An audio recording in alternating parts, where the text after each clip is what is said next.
créer des attentes tout de suite. Hein. Bonsoir. Alors, moi, ce soir, je vais vous éviter les grands débats politiques, les questions de société, tout ça. On a tendance à trop se plaindre, en plus, je trouve, surtout en France. Oui, en fait, je suis française.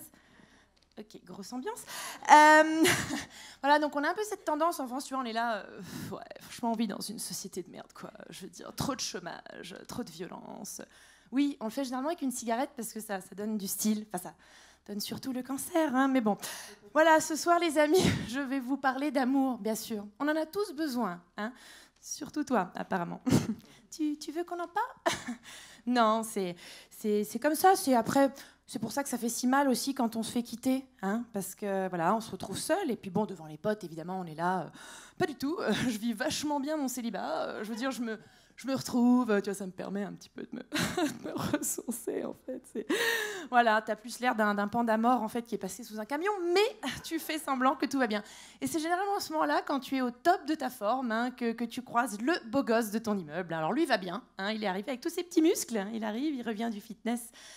Puis il est là, hi Julia. Et puis toi, parce que oui, il parle l'anglais, évidemment, c'est plus stylé. Hein. Et puis toi, t'es là, bah écoute, hi, hein, voilà, comme tu peux le constater, hein, jogging dégueu, cheveux gras, c'est le top. Hein. Non, mais je dis ça, mais on a aussi des vrais amis hein, dans ces moments-là.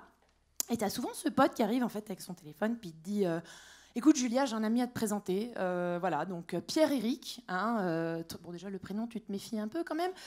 39 ans, célibataire, super sympa. Alors, attention les filles, je m'adresse à vous quand on vous dit qu'un mec est super sympa. Ça veut dire quoi hein alors, il pèse généralement 350 kilos. Hein il a un œil, puis il a 3 jambes, et c'est pas la bonne qui est la plus longue, les amis. Donc, fuyez. Hein merci. Fuyez. Hein, non, mais je crois que dans ces moments-là, il faut juste accepter d'être seul, en fait. Tu vois, c'est ce qu'il y a de mieux. Puis là, tu te rends compte le soir, hein, quand tu rentres chez toi après le boulot, enfin, si tu as un boulot, hein, que en fait, ton seul vrai ami, c'est lui. Hein, c'est ton compagnon de route fidèle. Hein, c'est Tinder. Alors, vous riez pas, hein, vous faites style, non, pas du tout. Surtout ceux qui sont en couple, ils sont là, pas du tout. Tu connais? Non, je vois pas du tout ce que c'est. C'est une appli, c'est un jeu. On le connaît tous, hein, c'est cette appli qui te permet de rencontrer l'âme sœur, évidemment, bien sûr. Alors je me suis dit, ce soir, tu vois, on va faire un petit trio de têtes, comme ça, un petit top 3, des personnages un peu récurrents qu'on trouve sur Tinder. Alors d'abord, tu as le mec sensible. Alors lui, il pose généralement avec un petit chat, comme ça, sur son épaule. Puis bien sûr, hein, ça suscite en nous, les filles, cette réaction. Regarde, il est trop mignon. Il aime les animaux comme moi. En plus, il est né le 23 mars. Et puis moi, je suis du 18 juillet. Je suis sûre, c'est un signe. Arrêtons hein, de voir des signes là où il n'y en a clairement pas. Et puis en plus, ça ne veut pas dire que le mec n'est pas un serial killer. Hein, donc faites quand même un petit peu attention. Ensuite, bon, on a le mec rationnel. Alors bon, lui, tout simplement, il pose devant une énorme Porsche rouge. Hein. C'est pas la sienne, il l'a trouvée dans un parking, évidemment.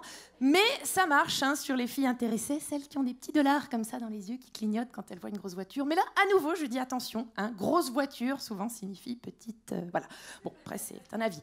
Et puis, j'ai gardé le meilleur pour la fin, hein, le pervers narcissique. Alors lui, tout simplement, il se fait pas chier, il pose à poil. Hein, directement sur sa photo.